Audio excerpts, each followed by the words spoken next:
കൂട്ടുകാരെ, എല്ലാവർക്കും നീച്ചൂസ് വേൾഡിൻ്റെ പുതിയൊരു വീഡിയോയിലേക്ക് സ്വാഗതം. എല്ലാവരും സുഖമായിട്ടിരിക്കുന്നെന്ന് വിശ്വസിക്കുന്നു.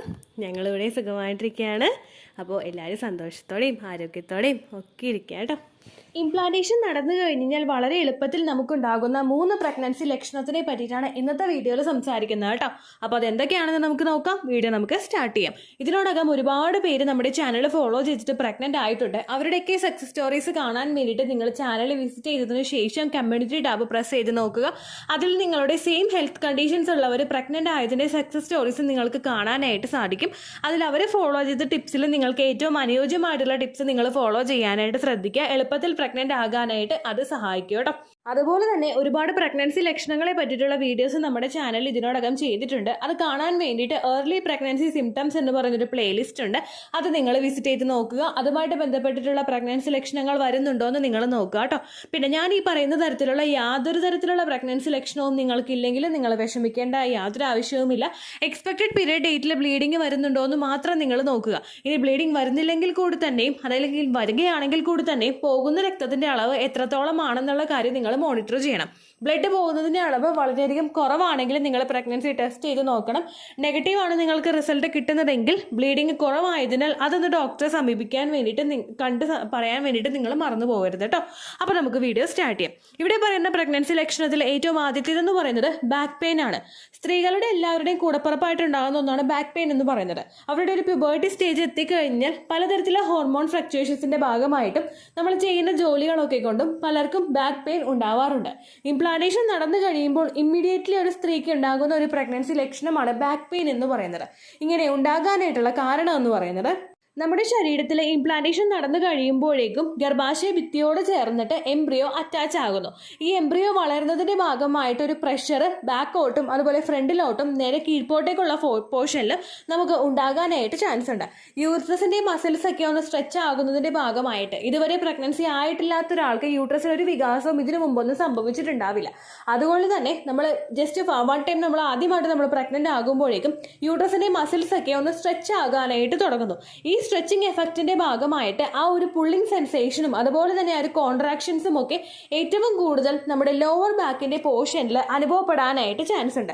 ലോവർ ബാക്ക് എന്ന് പറയുമ്പോഴേക്കും നമ്മുടെ നടുവിന്റെ ഏറ്റവും താഴെ ആയിട്ടുള്ള പോർഷനിലായിരിക്കും നിങ്ങൾക്ക് ഈ ഒരു വേദന അനുഭവപ്പെടുന്നത്. ചില ആളുകൾക്ക് ലെഫ്റ്റ് സൈഡിലോ നടുവിന്റെ റൈറ്റ് സൈഡിലോ ആയിട്ട് വേദന അനുഭവപ്പെടാനായിട്ട് ചാൻസ് ഉണ്ടെങ്കിൽ കൂടി തന്നെയും ഭൂരിഭാഗം ആളുകളും നടുവിന്റെ ഏറ്റവും അറ്റത്തുള്ള ഒരു പോർഷനിലാണ് ഈ ഒരു വേദന പറയുന്നത് കേട്ടോ. ഇതൊരിക്കലും അസഹനീയമായിട്ടുള്ള ഒരു വേദന ആയിരിക്കില്ല. കുറച്ചു നേരം നമുക്ക് ഉണ്ടാകും, അത് കഴിയുമ്പോൾ നമുക്ക് പോകും. അങ്ങനെയുള്ളൊരു വേദനയായിരിക്കും ഇത്. അതുപോലെ നമുക്ക് പീരിയഡ്സിന്റെ സമയത്ത് ഉണ്ടാകുന്നത് പോലെ നമുക്ക് ശക്തമായിട്ടുള്ള ഒരു വേദനയൊന്നും ഇതിൽ നമുക്ക് ഫീൽ ചെയ്യില്ല കേട്ടോ. വേദനയുടെ ഡ്യൂറേഷനും ഭയങ്കരമായിട്ട് കുറവായിരിക്കും. മസ്റ്റായിട്ട് നിങ്ങൾ ശ്രദ്ധിക്കേണ്ട മറ്റൊരു കാര്യം, ഇതുപോലുള്ള വേദനയൊക്കെ വരുമ്പോഴേക്കും പലരും അവരുടെ ഡേ ടു ഡേ ലൈഫിനെ അത് അഫക്ട് ചെയ്യാനായിട്ട് തുടങ്ങുമ്പോൾ, അതായത് കുമ്പിട്ട് നേർന്നെന്തെങ്കിലും ജോലി ചെയ്യുമ്പോൾ ബുദ്ധിമുട്ടുണ്ടാകുന്നു, അല്ലെങ്കിൽ ഒരുപാട് നേരം ഇരുന്ന് ജോലി ചെയ്യുമ്പോൾ ബുദ്ധിമുട്ടുണ്ടാകുന്നു എന്നൊക്കെ വിചാരിച്ചിട്ട് പലരും ഈ വേദനയെ ഒന്ന് കുറയ്ക്കാൻ വേണ്ടിയിട്ട് പെയിൻ കില്ലേഴ്സ് യൂസ് ചെയ്യുന്നുണ്ട്. പ്രഗ്നൻസിയുടെ സ്റ്റാർട്ടിംഗ് സ്റ്റേജിൽ നിങ്ങൾ ഒരിക്കലും മെഡിക്കൽ ഷോപ്പിൽ നിന്ന് മേടിച്ചിട്ടുള്ളതോ അല്ലെങ്കിൽ നിങ്ങൾ പ്രഗ്നൻസി ട്രൈ ചെയ്യുന്നതിന് മുൻപോ പ്രഗ്നന്റ് ആകുന്നതിന് മുൻപോ മേടിച്ചിട്ടുള്ളതായിട്ടുള്ള പെയിൻ കില്ലേഴ്സ് ഒന്നും തന്നെ നിങ്ങൾ പ്രഗ്നൻസി ആകുന്ന സമയത്ത് യൂസ് ചെയ്യാനായിട്ട് പാടില്ല. നമ്മൾ പ്രഗ്നന്റ് ആകുന്ന സമയത്ത് ഒരുപാട് പെയിൻ കില്ലേഴ്സ് യൂസ് ചെയ്യുന്നത് നമ്മുടെ ശരീരത്തിലെ ഹോർമോൺസിനെ പ്രവർത്തനങ്ങളെ അഫക്ട് ചെയ്യാനായിട്ട് ചാൻസ് ഉണ്ട്. അതുകൊണ്ട് നിങ്ങൾ ഡയറക്റ്റ് ആയിട്ട് മെഡിക്കൽ ഷോപ്പിൽ നിന്ന് പെയിൻ കില്ലേഴ്സ് മേടിച്ചിട്ട് ഉപയോഗിക്കാതിരിക്കുക. നിങ്ങൾ നടുവേദനയൊക്കെ കൂടുതലായിട്ട് നിങ്ങൾക്ക് അനുഭവപ്പെടുന്ന സമയത്ത് കുറച്ച് സ്ട്രെച്ചിങ് ആയിട്ടുള്ള എക്സസൈസുകൾ ചെയ്യാനായിട്ട് നോക്കുക. യൂട്യൂബിൽ തന്നെയാണെങ്കിലും ഒരുപാട് യോഗ പോസസും സ്ട്രെച്ചിങ് ആയിട്ടുള്ള എക്സസൈസും ഒക്കെ ഇതിനോടകം ഉണ്ട്. അത് നിങ്ങൾക്ക് സെർച്ച് ചെയ്ത് നോക്കിയിട്ട് നിങ്ങൾ അത്തരത്തിലുള്ള സ്ട്രെച്ചിങ് എക്സസൈസ് ഫോളോ ചെയ്യാനായിട്ട് ശ്രദ്ധിക്കുക. എന്നിട്ട് നിങ്ങൾക്ക് വേദന കുറയുന്നില്ലെങ്കിൽ നിങ്ങൾ പയ്യൊന്ന് ചൂട് വെക്കാനായിട്ട് നോക്കുക. എന്നിട്ട് ഹോം റെമഡീസ് ഒക്കെ ഫോളോ ചെയ്തിട്ട് ഒരു കുറവ് വരുന്നില്ലെങ്കിൽ ഡോക്ടറെ സമീപിച്ചിട്ട് പ്രഗ്നൻസി നോക്കുന്നുണ്ട്, ഇംപ്ലാന്റേഷൻ ടൈം ആണ്, പെയിൻ കില്ലേഴ്സ് തരുമ്പോൾ അതിനായിട്ടുള്ള ഡോസേജിൽ ഡോക്ടർ അപ്പോൾ തരും കേട്ടോ. അടുത്തതെന്ന് പറയുന്നത് പ്രഗ്നൻസി ഡിസ്ചാർജ് ആണ്. കഴിഞ്ഞ ദിവസം ഞാനൊരു വീഡിയോ അപ്ലോഡ് ചെയ്തിട്ടുണ്ടായിരുന്നു പ്രഗ്നന്റ് ആകുന്ന സമയത്ത് സ്ത്രീക്ക് ഉണ്ടാകുന്ന വജൈനൽ ഡിസ്ചാർജിന്റെ ഡിഫറെന്റ് ആയിട്ടുള്ള കാറ്റഗറിയെ പറ്റിയിട്ട്. ചിലർക്ക് ഇംപ്ലാന്റേഷൻ നടക്കുമ്പോഴുണ്ടാകുന്ന സ്പോട്ടിംഗ് ആയിട്ടായിരിക്കും, ചിലർക്ക് ബ്രൗൺ കളറിലെ ഡിസ്ചാർജ് ആയിട്ടായിരിക്കും, ചിലർക്ക് വൈറ്റ് ഡിസ്ചാർജ് തന്നെ പല പല ടൈപ്പിലായിരിക്കും പ്രഗ്നൻസി പോസിറ്റീവ് ആകുന്ന സമയത്ത് കാണപ്പെടുന്നത്. ഈ ഡിസ്ചാർജിന്റെ അളവ് നോർമലി നമുക്ക് ഉണ്ടാകുന്നതിനെ അപേക്ഷിച്ച് ഭയങ്കരമായിട്ടും കൂടുതലായിരിക്കും. നമ്മുടെ ശരീരത്തിൽ നമ്മുടെ വജൈനയിൽ നടക്കുന്ന ക്ലീനിങ് പ്രോസസ്സിന്റെ ഭാഗമായിട്ട് ഒരു സ്ത്രീക്ക് എപ്പോഴാണെങ്കിലും വജൈനൽ ഡിസ്ചാർജ് ഉണ്ടാകാനായിട്ട് ചാൻസ് ഭയങ്കര കൂടുതലാണ്. പ്രഗ്നൻസി പോസിറ്റീവ് ആകുന്ന സമയത്ത് കുറേയും കൂടി എഫക്റ്റീവായിട്ട് നമ്മുടെ വജൈന പ്രവർത്തിക്കാനായിട്ട് തുടങ്ങും. കാരണം ഒരുപാട് ബാക്ടീരിയസ് ഒന്നും ശരീരത്തിനകത്തേക്ക് പ്രവേശിക്കാൻ പാടില്ല. അവിടെ ഒരു പ്രൊട്ടക്റ്റീവ് ലെയർ ശരീരം തന്നെ ക്രിയേറ്റ് ചെയ്യാനായിട്ട് തുടങ്ങുന്നു. അപ്പോൾ ഇതിന്റെ ഭാഗമായിട്ട് നിങ്ങൾക്ക് കൂടുതൽ വജൈനൽ ഡിസ്ചാർജ് ഉണ്ടാവാനായിട്ട് ചാൻസ് ഭയങ്കര കൂടുതലാണ്. ഈ ഡിസ്ചാർജ് ഉണ്ടാകുന്ന സമയത്ത് നിങ്ങൾ പ്രത്യേകം മറ്റൊരു കാര്യം കൂടി ശ്രദ്ധിക്കണം. ഡിസ്ചാർജിനോടൊപ്പം നിങ്ങൾക്ക് ചൊറിച്ചില്, പുകച്ചില്, മറ്റു പല അസ്വസ്ഥതകളൊന്നും ഇല്ല എന്നുള്ള കാര്യം കൂടി നിങ്ങൾ ഉറപ്പുവരുത്തണം. ഒപ്പം നിങ്ങൾക്ക് പോകുന്ന ഡിസ്ചാർജിന്റെ കളറും കൂടി നിങ്ങൾ മോണിറ്റർ ചെയ്യണം. വൈറ്റോ ഓഫ് വൈറ്റോ ആയിട്ടുള്ള ഡിസ്ചാർജ് നിങ്ങൾക്ക് പോകുന്നത് കൊണ്ട് പ്രശ്നമില്ല. പക്ഷേ ഗ്രേയോ അല്ലെങ്കിൽ ഗ്രീനോ ഒക്കെ ആയിട്ടുള്ള കളേഴ്സിലും നിങ്ങൾക്ക് ഡിസ്ചാർജ് പോകുന്നുണ്ട്, അല്ലെങ്കിൽ ഭയങ്കര ഡാർക്ക് ആയിട്ടുള്ള യെല്ലോയിഷ് കളറിൽ നിങ്ങൾക്ക് ഡിസ്ചാർജ് പോകുന്നുണ്ടെങ്കിൽ അത് നിങ്ങളുടെ ശരീരത്തിലെ വജൈനൽ ഇൻഫെക്ഷൻസ് ഉള്ളത് കൊണ്ടാണ്. ആ ഇൻഫെക്ഷൻസ് നിങ്ങളൊരു ഡോക്ടറെ കണ്ട് തന്നെ ട്രീറ്റ് ചെയ്യാനായിട്ട് തുടങ്ങുക.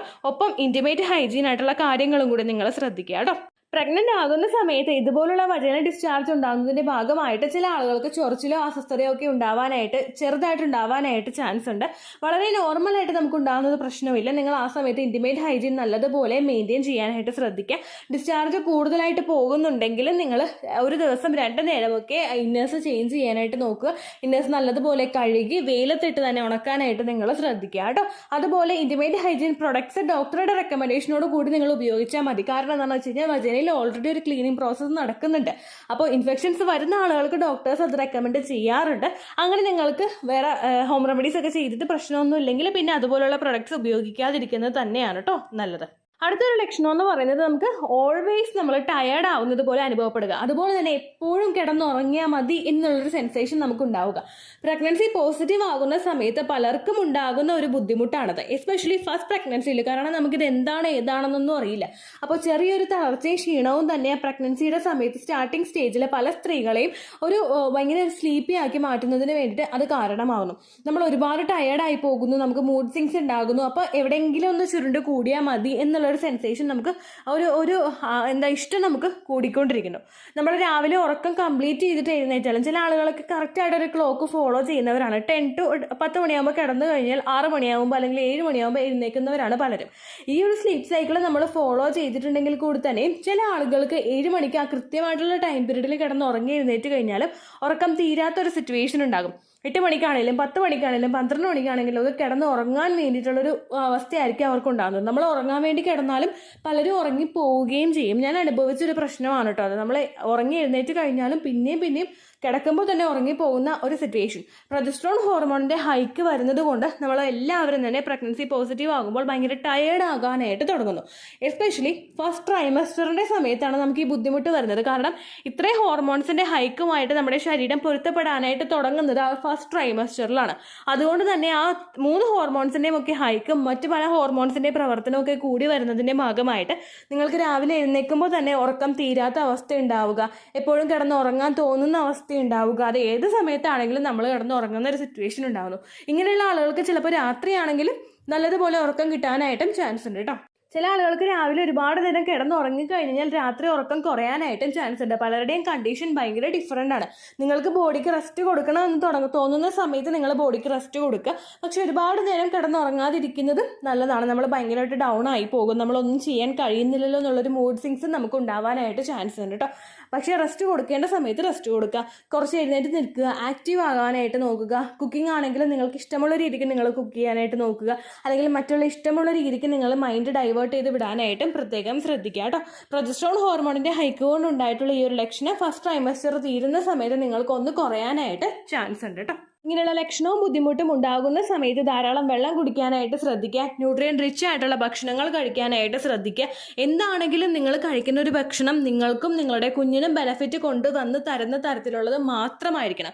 ഔട്ട്സൈഡ് ഫുഡ് കഴിക്കാനായിട്ടുള്ള ക്രാവിങ്സ് പലർക്കും ഉണ്ടാകും. മൊമോസ് കഴിക്കാനും ബർഗർ കഴിക്കാനും പിസ്സ കഴിക്കാനും ഒക്കെ എല്ലാവർക്കും ഇഷ്ടമുണ്ടാകും. അതൊക്കെ കഴിക്കുന്നതുകൊണ്ട് പ്രശ്നമില്ല. പക്ഷേ ഒരു തവണ മാത്രം നിങ്ങൾ കഴിക്കാനായിട്ട് നോക്കുക. ആഴ്ചയിൽ ഒരു തവണ നിങ്ങൾ പുറത്തുനിന്ന് ഫുഡ് കഴിച്ചു എന്ന് വിചാരിച്ചിട്ട് ഒരുപാട് ഹോർമോൺ ഫ്ലക്ച്വേഷൻ ഉണ്ടാവില്ല. പക്ഷേ ക്രാവിങ്സ് ഉണ്ടാവുന്നു എന്ന് വിചാരിച്ചിട്ട് ആഴ്ചയിൽ 4 തവണയോ 5 തവണയോ ഒക്കെ കഴിച്ചു കഴിഞ്ഞ് കഴിഞ്ഞാൽ അത് ശരീരത്തിന് നല്ലതല്ല. കൂടുതലും അൺവാണ്ടഡ് ആയിട്ട് നമ്മുടെ ശരീരത്തിൽ ഷുഗർ എത്തും. നമ്മുടെ പല ബുദ്ധിമുട്ടുകളും ജസ്റ്റേഷണൽ ഡയബറ്റീസും ഒക്കെ പലർക്കും ഉണ്ടാകാനായിട്ടും ചാൻസ് ഉണ്ട്. അപ്പോൾ ഈ കാര്യം കൂടി നിങ്ങൾ പ്രത്യേകം ശ്രദ്ധിക്കുക കേട്ടോ. ഇത്രയേ ഉള്ളൂ വീഡിയോ. യൂസ്ഫുൾ ആയി കാണുമെന്ന് വിശ്വസിക്കുന്നു. യൂസ്ഫുൾ ആവുന്നുണ്ടെങ്കിൽ ലൈക്ക് ചെയ്യുക, ഫ്രണ്ട്സിനൊക്കെ ഷെയർ ചെയ്ത് കൊടുക്കുക കേട്ടോ. എന്തെങ്കിലും സംശയം ഉണ്ടെങ്കിൽ നിങ്ങൾ കമൻസിൽ ചോദിക്കുക. പണ്ടത്തെ വീഡിയോയ്ക്ക് കമൻസ് ഇടുന്നവർക്ക് റിപ്ലൈ ലഭിക്കുന്നില്ലെങ്കിൽ ലേറ്റസ്റ്റ് ആയിട്ട് ഞാൻ ഏത് വീഡിയോ ആണോ അപ്ലോഡ് ചെയ്യുന്നത് അതിന് താഴെ കമൻറ്റ് ഒന്ന് കോപ്പി പേസ്റ്റ് ചെയ്യാനായിട്ട് ശ്രദ്ധിക്കുക കേട്ടോ. അതുപോലെ ഓവുലേഷൻ ഡേറ്റ് കാൽക്കുലേറ്റ് ചെയ്ത് തരാനായിട്ട് റിക്വസ്റ്റ് ചെയ്യുന്ന ആളുകൾ എത്രയാണോ സൈക്കിൾ ലെങ്ത് അത് മെൻഷൻ ചെയ്യാനായിട്ട് ശ്രദ്ധിക്കുക. സൈക്കിൾ ലെങ്ത് എന്നതുകൊണ്ട് ഉദ്ദേശിച്ചത് ഓരോ മാസവും എത്ര ദിവസം കൂടുമ്പോഴാണോ ബ്ലീഡിങ് വരുന്നത് അതാണ് സൈക്കിൾ ലെങ്ത്. കഴിഞ്ഞ മാസം ഒരു 8-ാം തീയതിയാണ് ബ്ലീഡിങ് ആയതെങ്കിൽ ഈ മാസം 6-ാം തീയതിയാണ് ബ്ലീഡിങ് ആയതെങ്കിൽ കഴിഞ്ഞ മാസം 8-ാം തീയതി മുതൽ ഈ മാസം 6-ാം തീയതി വരെ എത്ര ദിവസമുണ്ടോ അത് കാലണ്ടറിൽ എണ്ണി തിട്ടപ്പെടുന്നതാണ് നിങ്ങളുടെ സൈക്കിൾ ലെങ്ത്. സൈക്കിൾ ലെങ്ത് നമ്മൾ കൃത്യമായിട്ട് കാൽക്കുലേറ്റ് ചെയ്യുകയാണെങ്കിൽ ഓവുലേഷൻ ഡേറ്റ് എളുപ്പത്തിൽ കണ്ടുപിടിക്കാൻ വേണ്ടിയിട്ട് ഒരുപാട് ആപ്ലിക്കേഷൻസും ഒരുപാട് ഓൺലൈൻ ആയിട്ടുള്ള വെബ്സൈറ്റുകളും ഇന്ന് നമുക്ക് അവൈലബിൾ ആണ്. പ്ലേ സ്റ്റോറിൽ പോയിട്ട് ഓൺലൈൻ ഓവുലേഷൻ ട്രാക്കർ എന്ന് ടൈപ്പ് ചെയ്ത് കഴിഞ്ഞാൽ നിങ്ങൾക്ക് അതുമായിട്ട് ബന്ധപ്പെട്ടിട്ടുള്ള ആപ്ലിക്കേഷൻസ് കിട്ടും. അത് പറ്റുന്നില്ല എങ്കിൽ ഗൂഗിളിൽ പോയിട്ട് ഓൺലൈൻ ഓവുലേഷൻ കാൽക്കുലേറ്റർ എന്ന് ടൈപ്പ് ചെയ്ത് കഴിഞ്ഞാൽ അതുമായിട്ട് ബന്ധപ്പെട്ടിട്ടുള്ള വെബ്സൈറ്റുകൾ നിങ്ങൾക്ക് കിട്ടും. അതിൽ നിങ്ങളുടെ ലാസ്റ്റ് മന്തിലെ മെൻസ്ട്രേഷൻ്റെ ഡേറ്റും ഒപ്പം ഞാൻ ഈ പറഞ്ഞ രീതിക്ക് നിങ്ങൾ കാൽക്കുലേറ്റ് ചെയ്യുന്ന സൈക്കിൾ ലെങ്ത്തും എൻ്റർ ചെയ്ത് കൊടുക്കുകയാണെങ്കിൽ നിങ്ങൾക്ക് കൃത്യമായിട്ട് ഓവുലേഷൻ ഡേറ്റ് കണ്ടുപിടിക്കാനായിട്ട് സാധിക്കും. ഫെർട്ടൈൽ ടൈം പീരീഡും നിങ്ങൾക്ക് കിട്ടും. അതായത് എത്ര ദിവസം മുതൽ കോൺടാക്ട് ചെയ്ത് തുടങ്ങിക്കഴിഞ്ഞാൽ നിങ്ങൾ പ്രഗ്നൻ്റ് ആകും എന്നുള്ളൊരു ഡേറ്റും നിങ്ങൾക്ക് പ്രോപ്പറായിട്ട് കിട്ടും കേട്ടോ. ഇത് കാൽക്കുലേറ്റ് ചെയ്യുന്ന സമയത്ത് സൈക്കിൾ ലെങ്ത് കാൽക്കുലേറ്റ് ചെയ്യുന്ന സമയത്ത് നിങ്ങളുടെ ആ ഒരു കലണ്ടറിൽ നോക്കി തന്നെ നിങ്ങൾ കാൽക്കുലേറ്റ് ചെയ്യുക. പല മാസങ്ങളിലും 30-31 ദിവസമുണ്ട്, അതുകൊണ്ടാണ് അങ്ങനെ പറഞ്ഞത്. ഒപ്പം നിങ്ങൾക്ക് ബ്ലീഡിങ് തുടങ്ങിയ ദിവസത്തിന് വേണം നിങ്ങൾ ഡേ 1 ആയിട്ട് എടുക്കാൻ വേണ്ടിയിട്ട്. സ്പോട്ടിങ് തുടങ്ങിയ ദിവസത്തിനെ, അതായത് ചെറുതായിട്ട് ഡിസ്ചാർജ് പോയി തുടങ്ങിയ ദിവസത്തിനെ നിങ്ങൾ കൺസിഡർ ചെയ്യേണ്ട ആവശ്യം ഇല്ല കേട്ടോ. അപ്പോൾ ഇത്രയേ ഉള്ളൂ വീഡിയോ. അടുത്തൊരു വീഡിയോ ആയിട്ട് നമുക്ക് വീണ്ടും കാണാം. ബൈ.